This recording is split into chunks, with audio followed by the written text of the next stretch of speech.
fourth of 14.1. So here we have to find out the mean of the given data. Here class interval and frequency is given. So first we have to find out xi, that is class marks. So 65 plus 68 upon 2. So it will become 66.5. Now second one, 68 plus 71 upon 2, that is 69.5.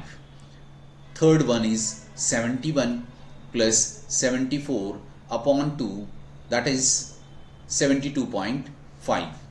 Now next one is 74 plus 77 upon 2, that is 75.5. 77 plus 80 upon 2, that is 78.5. 80 plus 83 upon 2, that is 81.5. Now last one is 83 plus 86 upon 2, that is 84.5.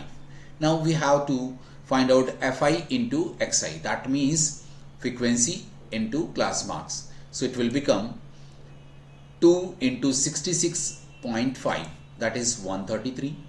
4 into 69.5, it will become 278. 3 into 72.5, that has become 217.5. 8 into 75.5, it will become 604.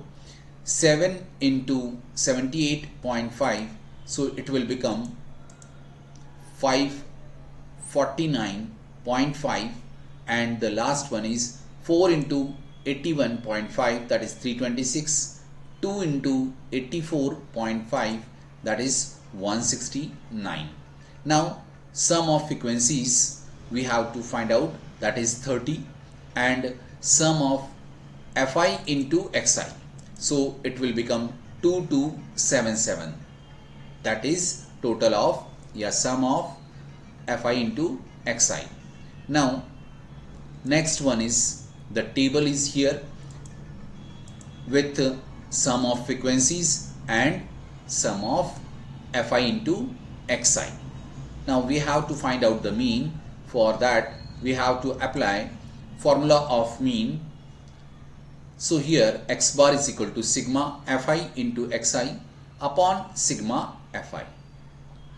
Now put the values of sigma Fi into Xi, that is 2277 upon sigma Fi, that is 30. So it will become 2277 upon 30. Now divide this and the x bar will be 75.9 is your answer.